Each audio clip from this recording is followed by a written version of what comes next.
E os receptores, falando um pouquinho dos receptores. Qual é o conceito de receptor? Receptor é uma macromolécula ou parte de uma macromolécula que tem uma atividade de reconhecer, se ligar e interagir com uma dada substância química, justamente para gerar uma codificação de sinal e dali resultar uma resposta bioquímica, uma alteração bioquímica. Essa é a definição mais abrangente de receptor. Então, tudo pode ser receptor. Tudo pode ser receptor, entendeu? Assim, os receptores, eles servem justamente para reconhecer energias. Se eu estou falando de um receptor químico aqui, para moléculas químicas, ele vai ficar detectando molécula química. E aí essa substância se liga e promove uma alteração bioquímica. Então, virtualmente, tudo basicamente pode ser um receptor. A gente tem esse padrão de funcionamento, né? É isso. Não, então, como eu disse, basicamente qualquer molécula pode ser um receptor. Geralmente os receptores eles são proteicos. Mas você tem lipídio que é receptor? Tem. O DNA pode ser receptor? Pode. O RNA pode ser? Pode. Qualquer molécula pode ser um receptor, desde que ela consiga se ligar em outra molécula e dessa ligação resulte alguma alteração bioquímica. Entendeu? Se resultar em uma alteração bioquímica, é um receptor. Porque você traduziu uma mensagem, um comando em uma resposta. Então, o pré-requisito para ser receptor é isso: ser um tradutor de alguma coisa. Gerar uma nova linguagem em resposta a outra. Gerar uma alteração bioquímica em resposta a um comando inicial. Essa é a definição de receptor. E os receptores, eles são específicos, né? Então você tem uma complementaridade, ó. O hormônio, ele se liga de maneira estéreo específica no receptor. Ou seja, tem um acoplamento específico, tem uma interação ligante-receptor. Aí essas ligações são feitas por interações intermoleculares. Íons de polo, de polo de polo, de polo induzido, interações de Van der Waals, pontes de hidrogênio, às vezes até ligações covalentes, mas no geral são essas interações intermoleculares mais fracas. Então a molécula chega, se liga, promove a mudança do receptor e de lá você tem a resposta bioquímica e depois o hormônio ou a molécula se dissocia, por exemplo. Ela não vai ficar grudada no receptor ininterruptamente. É uma interação momentânea. Justamente, chega, manda o recado e sai. Seria mais ou menos assim. E quais são os tipos gerais de receptores? Novamente, aqui eu vou falar realmente só por cima, porque provavelmente vocês devem ter tido isso aqui de maneira mais aprofundada em fisiologia celular. Eu tenho receptores proteicos de membrana, como eu falei. Eu tenho receptores intracelulares, que aí podem ser citoplasmáticos ou nucleares. E eu tenho enzimas. Geralmente são esses tipos aqui. Eu separei em 3 tipos: receptores proteicos de membrana, receptores intracelulares e enzimas.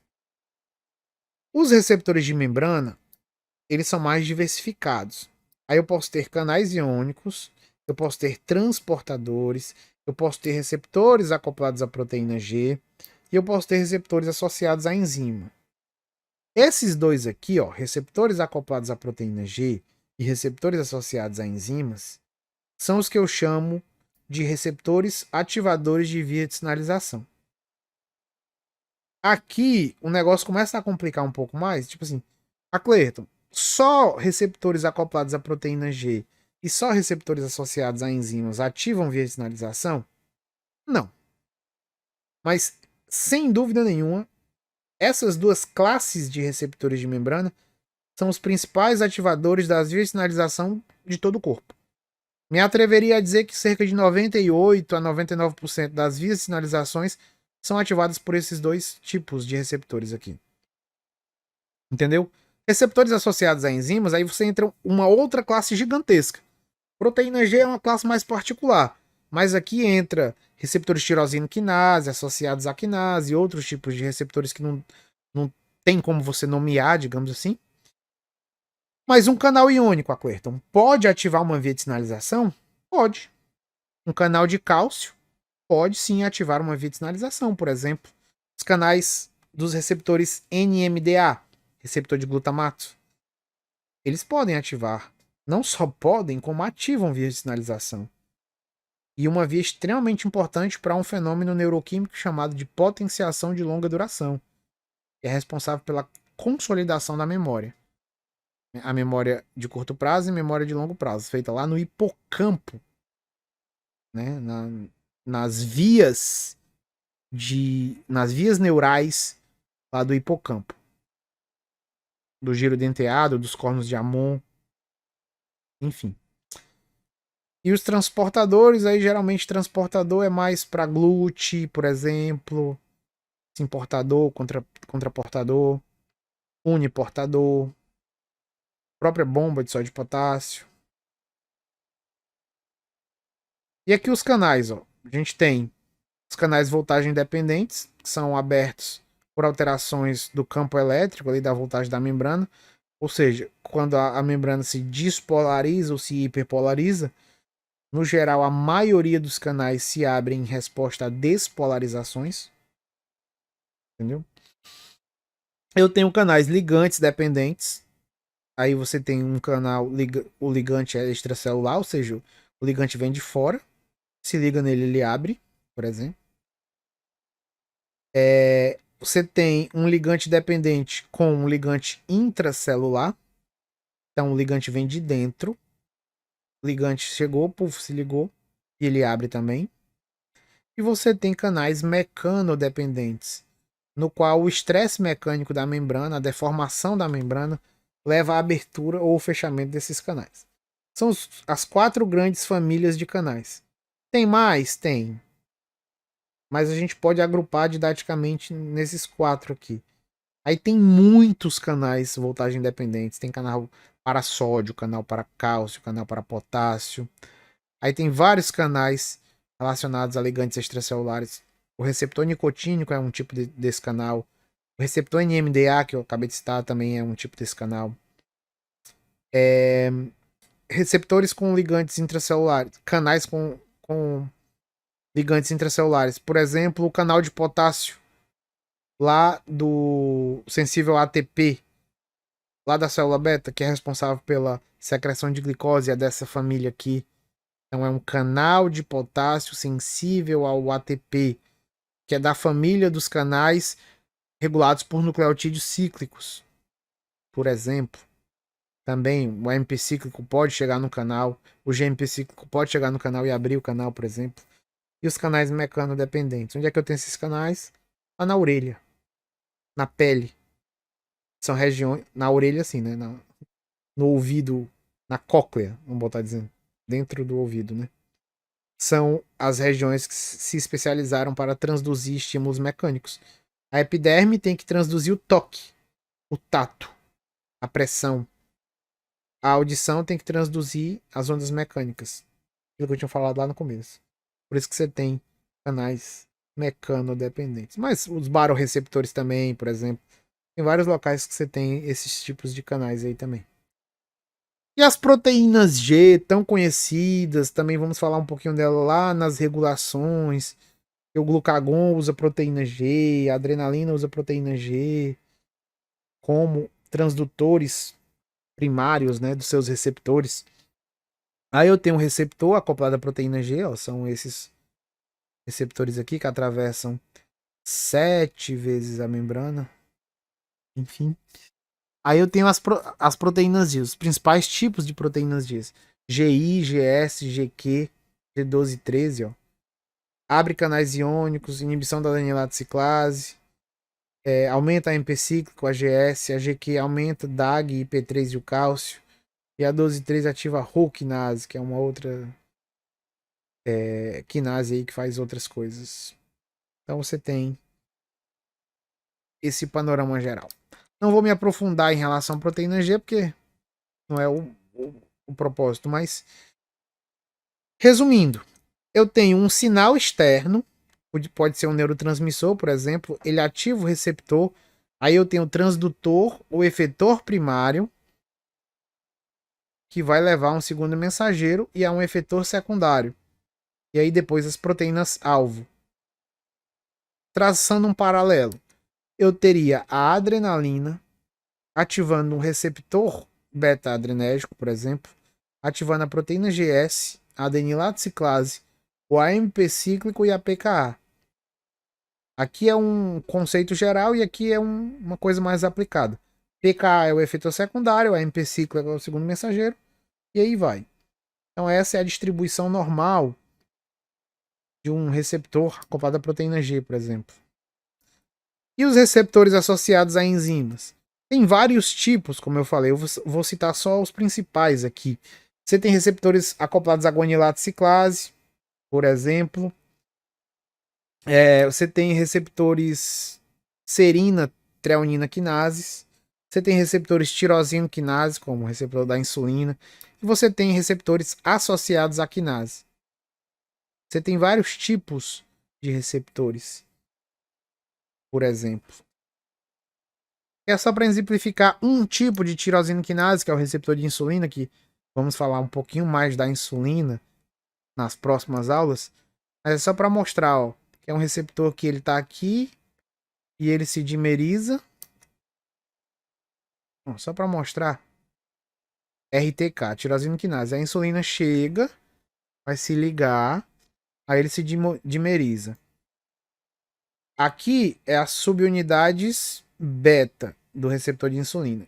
São subunidades intracelulares, com atividade tirosina quinase. Quando a insulina chega e se liga nesse receptor, ele se dimeriza, ou seja, ele se aproxima. Aí essa subunidade fosforila essa e essa subunidade fosforila essa, num processo chamado de transautofosforilação. Ou seja, as duas subunidades fosforilando umas às outras. Ó, vai pegar o fosfato, ó, vai fosforilar essa, e essa pega o fosfato e fosforila essa. Fosforilação cruzada, por isso que chama de trans. Uma vez que os resíduos tirosina dessa subunidade intracelular do receptor de insulina foi fosforilada, outras proteínas passam a se ligar nela.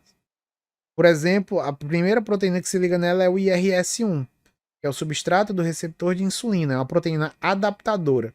Ela em si não tem muita atividade, entendeu? Ela não vai fosforilar ninguém, por exemplo. Ela é uma proteína andaime, uma proteína de ancoragem. Ela chega, se liga e várias outras proteínas se ligam nela. Ó, ela se liga em resíduos de tirosina fosforilados. Se ligou, puf. Aí eu tenho outra proteína aqui, a PI3K. Aqui essa é uma quinase. Ela vem e se liga na IRS, por exemplo. Aí a PI3K, que é a fosfatidina inositol 3 quinase, ela sim tem atividade de fosforilar outras proteínas. Por exemplo, ela vai fosforilar a AKT. E aí vai continuar a via da insulina. Ó. Na verdade, ela fosforila o PIP2, né? Transforma o PIP2 em PIP3. Fosfatidina inositol 3-fosfato. Aí a AKT se liga na PIP3 na membrana. Ou seja, a PI3K cria um arcabouço, a gente chama isso aqui de um domínio de interação, para que a AKT venha. Isso tudo aqui é só interação proteína-proteína. Entendeu? Desde que o receptor de insulina se ativou, você tem uma série de outras interações proteína-proteína. Proteína 1 ativando a 2, a 2 ativando a 3, a 3 ativando a 4, a 4 ativando a 5. Assim vai. E isso vai sendo amplificado também, como eu mostrei, né? Na cascata de sinalização.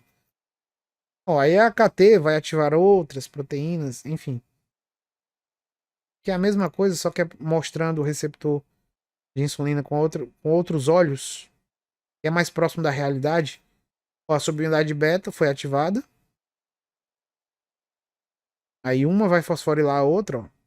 Estamos fosforilando, ó. Essa fosforilou essa e essa fosforilou essa. Aí esses domínios de tirosina fosforilados, ó, eles são lugares de ligação para outras proteínas, como eu disse. E aí você tem o processo de sinalização celular. E aí as etapas, para resumir de maneira geral. Eu tenho a molécula sinal se ligando no receptor. A gente chama isso de primeira transdução, ou de primeira tradução, ou transdução inicial. Depois disso, você tem a transmissão. No caso, seria uma proteína G, por exemplo. Ela faz essa transmissão. Os primeiros efetores também. Aí você tem transdução e amplificação. Aí você já traduziu um pouquinho e amplificou. Entendeu? Você já produziu, por exemplo, os segundos mensageiros, o AMP cíclico. Então aqui seria receptor, um exemplo. Aqui seria proteína G, que seria a adenilato ciclase, e aqui seria o AMP cíclico. E aqui você já tem as integrações, ó, ativando várias proteínas, convergindo para as proteínas efetoras. Distribuição, e aí a resposta bioquímica, a resposta celular. Proteínas-alvo, proteínas efetoras, segundos mensageiros, transdutores primários. Primeiro mensageiro. Para fechar, os receptores intracelulares. Ó, os receptores intracelulares, eles podem ser de dois tipos. Ou eles podem ser citoplasmáticos, ou eles podem ser nucleares. Em relação aos receptores citoplasmáticos, por exemplo, eu tenho o receptor do cortisol. Em relação aos receptores nucleares, por exemplo, eu tenho um receptor de hormônios da tireoide. Ó, receptor glicocorticoide, como exemplo, do cortisol. O hormônio, o cortisol vem, ó, atravessa a membrana porque ele é lipossolúvel, é lipofílico. Ele chega e se liga no seu receptor de glicocorticoide, que está ligado com uma chaperona, uma proteína de ligação de choque térmico, HSP. Essa proteína aqui que está acompanhando essa chaperona, ela se dissocia quando o cortisol se liga.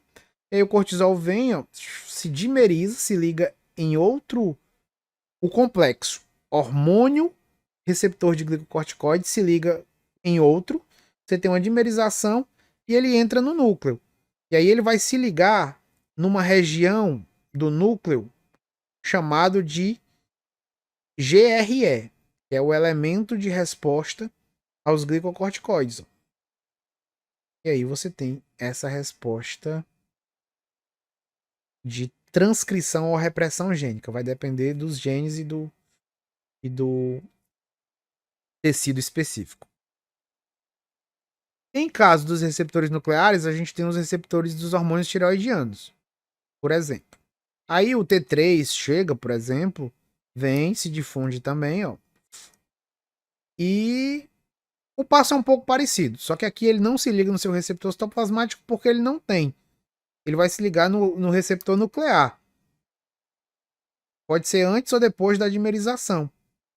Você pode ter uma dimerização heteróloga ou autóloga. Heteróloga quer dizer o seguinte: o receptor do hormônio tireoidiano se liga com outro receptor. Que no caso pode ser um receptor de fator retinoide, por exemplo. Receptor X de retinoide. Enfim. Então você tem uma dimerização heteróloga aqui. Dois receptores diferentes. Enfim, vai ativar agora o TRE. O elemento de resposta aos hormônios tireoidianos. E aí vai iniciar a transcrição também. Viu como o princípio é parecido? No final das contas, vão se ativar regiões do DNA para transcrever ou reprimir genes. Nem sempre é transcrição. Às vezes é inibição da transcrição. Vai depender do tipo e do gene específico. E eu tenho o curso temporal da sinalização celular. Aqui, ó. Receptor de membrana versus receptores intracelulares. Como eu tinha dito lá mais cedo, os receptores de membrana eles tendem a provocar alterações bioquímicas mais rápidas. Já os intracelulares tendem a apresentar alterações mais lentas. E ó, molécula de sinalização extracelular se ligou, pá. Alterou função de proteína por fosforilação, por ligação de GTP ou GTP, geralmente é uma resposta rápida, segundos a minutos. Foi para o DNA, mudou expressão gênica, mudou padrão de síntese proteica, geralmente é uma resposta lenta. A Clerta, eu posso ter as duas? Pode. A própria adrenalina, por exemplo, ela tem duas respostas. A maioria dos hormônios, dos neurotransmissores, tem dois padrões de respostas. Tem sempre uma resposta mais rápida e, paralelo a isso, tem uma resposta mais lenta. A questão da adrenalina, por exemplo. A resposta mais rápida é, no caso do coração, sei lá, fazer o coração bater mais rápido e mais forte. Uma resposta rápida. Em segundos, a adrenalina já modifica o débito cardíaco. Mas se a adrenalina continuar ali lentamente, ela vai alterando a expressão gênica, ela vai fazendo com que o coração mude a expressão de certos genes da própria miosina, e ela vai causando, por exemplo, hipertrofia cardíaca. No início é uma hipertrofia até boa, hipertrofia fisiológica, mas depois de um tempo e do excesso de atividade simpática, você pode ter uma hipertrofia patológica. Então, essas sinalizações lentas, quando sustentadas por processos patológicos, elas geram fenótipos doentes. Elas geram alterações estruturais do tecido, no caso do coração, uma hipertrofia patológica, que a gente chama de cardiomalácia, o coração mais flácido, mais fraco, que óbvio vai evoluir para uma insuficiência cardíaca. E por fim temos o crosstalk. Crosstalk são as vias de sinalização interferindo-se umas nas outras, né? Então, você pode ter dois hormônios atuando no mesmo tecido ao mesmo tempo. E é isso que acontece geralmente. Você não tem só, por exemplo, o glucagon chega no fígado e diz, olha, agora é só minha vez. Sai cortisol, sai adrenalina, sai insulina, sai negada todinha. Eu quero atuar sozinho. Não. Os hormônios, eles quase sempre, é mais regra do que exceção, eles atuam juntos. E dependendo do contexto, as ações podem ser somadas ou podem ser antagônicas. Como eu vou mostrar, por exemplo, o cortisol e a insulina. O cortisol tem uma certa atividade anti-insulínica. Entendeu? Então, se o cortisol e a insulina estiverem atuando no mesmo tecido ao mesmo tempo, você pode ter geralmente uma resposta predominantemente pro cortisol, que bloqueia mais a ação da insulina. Já a insulina ela não bloqueia a ação do cortisol. Então você tem uma predisposição, nesse caso específico, mais para o catabolismo do tecido. Porque a insulina puxa para o anabolismo, o cortisol puxa para o catabolismo. Mas nesses casos, quando você tem um estímulo catabólico e um estímulo anabólico no mesmo tecido, o tecido ele é muito mais sensível a um estímulo catabólico. Porque estímulo catabólico quer dizer o seguinte, o catabolismo tem uma mensagem muito clara para a célula, você está perdendo energia. Se você não produzir energia agora, se você não quebrar substrato, você vai morrer. Já o anabolismo tem uma mensagem boa, que é, olha, você tem substrato sobrando, você tem matéria-prima sobrando, vamos crescer? Vamos produzir? Entendeu? Vamos fazer polímero? E a célula, como o ser humano em geral, ele dá mais ouvidos às coisas ruins. Notícia ruim corre mais rápido, chega mais rápido e provoca modificações mais intensas.